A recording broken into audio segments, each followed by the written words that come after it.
માથે સદગુરુનો આધાર જાવું મારે ધણીને દરબાર બેડલી તારો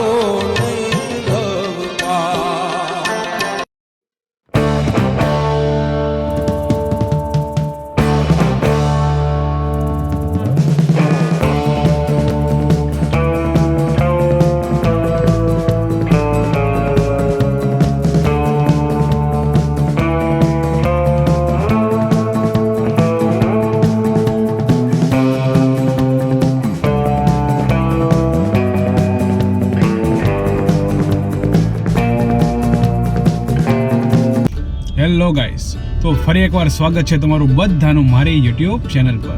તો ગયા વિડીયોમાં આપણે જોયું કે આપણે સ્વામિનારાયણ મંદિર ગઢડાની મુલાકાત કરેલી અને ત્યાં સ્વામિનારાયણ ભગવાનના સરસ મજાના દર્શન કરેલા। તો આજના વિડીયોમાં હવે આપણે આપણી સફરને કન્ટિન્યુ કરીએ છીએ અને આપણે સ્વામિનારાયણ મંદિર ગઢડાથી હવે આપણે જઈએ છીએ સુરાપુરા ધામ ભોળાદ તરફ। તો મારો આજનો વિડીયો આખો જરૂરથી નિહાળજો, કમેન્ટ બોક્સમાં કમેન્ટ કરીને જણાવજો કે તમને મારો વિડીયો કેવો લાગ્યો છે।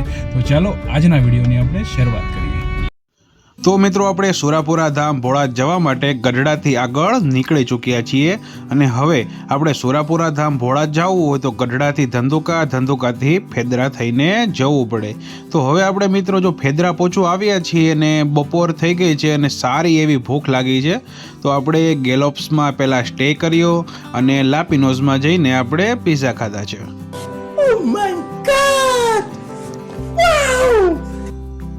બપોરની આપણી પેટ પૂજા કરીને આપણે ફરીથી આગળ વધ્યા છીએ। આપણે ફેદરાથી હવે પીપળી તરફ જઈ રહ્યા છીએ। તો મિત્રો, અહીં તમે ફેદરા ગેલોપ્સથી જેવા પીપળી તરફ જશો એટલે સુરાપુરા ધામ આપણે લગભગ 22 કિલોમીટર જેવું જ દૂર છે। હું અને મારો ભૈરું વહેલી સવારના નીકળી ગયા છીએ, ખાઈ પીને હવે તો આપણે એકદમ ટનાટન થઈ ગયા છીએ અને હવે આપણે આગળ જઈ રહ્યા છીએ।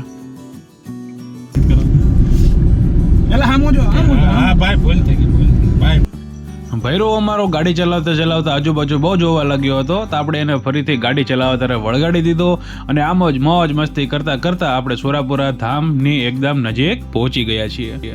આ મિત્રો, તમને બોર્ડ દેખાય ત્યાંથી તમારે ડાબી બાજુ વળી જવાનું રહેશે અને ત્યાંથી માત્ર ને માત્ર 5 કિલોમીટર જ સુરાપુરા ધામ દૂર આવેલું છે। અહીં આપણે ભોળાદ પહોંચી ગયા છીએ અને અહીંથી આપણે ગામની અંદર એન્ટર કરી રહ્યા છીએ।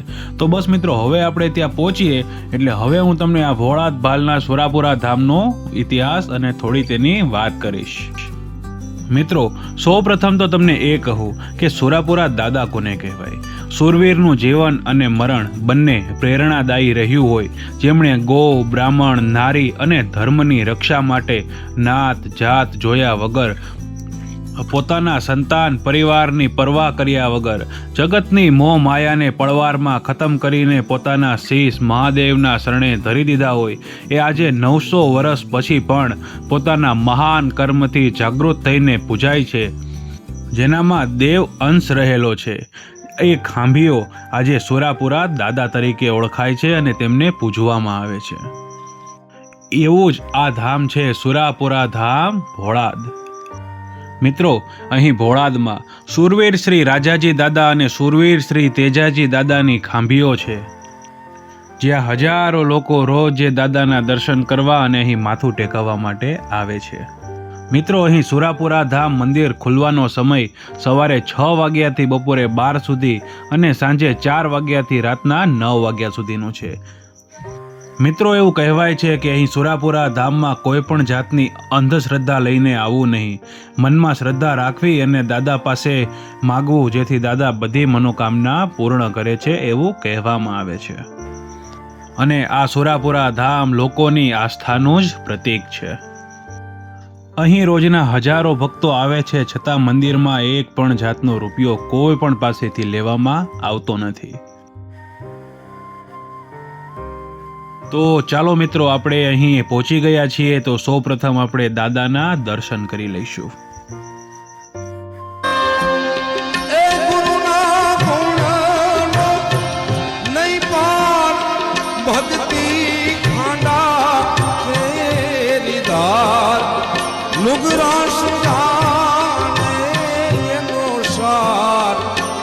એનો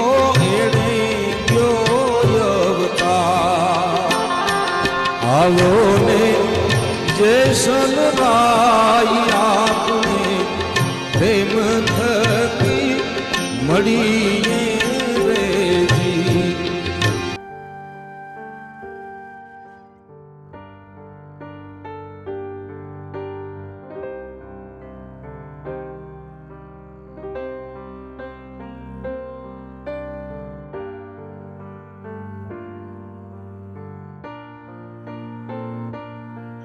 મિત્રો, જો તમે અહીં દાદાના દર્શનાર્થે આવો છો તો અહીં ભોજનાલયમાં ભોજન જરૂરથી લેજો. અને જો ભોજનનો સમય પૂર્ણ થયેલ હોય તો અહીં ચા, પાણી અને નાસ્તો તો આખો દિવસ શરૂ જ હોય છે, તો તે ફરજિયાત કરીને જ જવું એવું અહીં મંદિરમાં પણ કહેવામાં આવે છે. કારણ કે આ ચા નાસ્તો પણ દાદાની પ્રસાદી તરીકે અહીં દર્શન કરવા માટે આવતા દર્શનાર્થી અને યાત્રિકોને આખો દિવસ આપવામાં આવે છે. મિત્રો, આ અહીં સુરાપુરા ધામ ભોળાદનું ઓફિશિયલ ઇન્સ્ટાગ્રામ પેજ છે અને તમે અહીં કોઈ વિશેષ વિધિ માટે બુકિંગ કરાવવા માંગતા હોવ તો તેની વેબસાઇટ આપેલી છે. તે મિત્રો તમે નોટ કરીને રાખજો, જેથી ભવિષ્યમાં જો તમે અહીં ક્યારેય આવવા માંગતા હો અને તમે પહેલીવાર આવતા હો અને જો તમે મારો વિડીયો જોઈને અહીં આવતા હો તો તમને મિત્રો આ કામ લાગે. તો મિત્રો, આપણે અહીં ભોળાદ સુરાપુરા દાદાના દર્શન કર્યા અને હવે આપણે આપણી સફરમાં આગળ તરફ વધી રહ્યા છીએ. કારણ કે આપણી સફર અહીં પૂરી થઈ રહી નથી, આપણે હજી ઘણું આગળ જવાનું છે. તો બસ હું અને મારો ભૈરવ ફરી આગળ નીકળી ચૂક્યા છીએ અમારી નેક્સ્ટ સફર માટે. જિંદગીની સફર તો ક્યારેય પૂરી થવાની જ નથી મિત્રો, અને અમારી સફર પણ ક્યારેય પૂરી થશે નહીં. મિત્રો, આજનો આપણો વિડીયો અહીં જ પૂર્ણ થઈ રહ્યો છે અને હવે આપણે આગળ જઈ રહ્યા છીએ. મિત્રો, તમને મારો આજનો વિડીયો કેવો લાગ્યો તે મને કમેન્ટ બોક્સમાં કમેન્ટ કરીને જરૂરથી જણાવજો. જો તમે મારો વિડીયો આખો જોયો છે તો વિડીયોને એક લાઈક પણ જરૂરથી કરજો. જો તમે મારી ચેનલને હજુ સુધી સબસ્ક્રાઇબ કરેલી નથી તો ચેનલને સબસ્ક્રાઇબ પણ કરતા જજો. મારો આખો વિડીયો જોવા બદલ મિત્રો આપ સૌનો ખૂબ ખૂબ આભાર. Thanks for watching. મળીએ મારા નેક્સ્ટ વિડીયોમાં.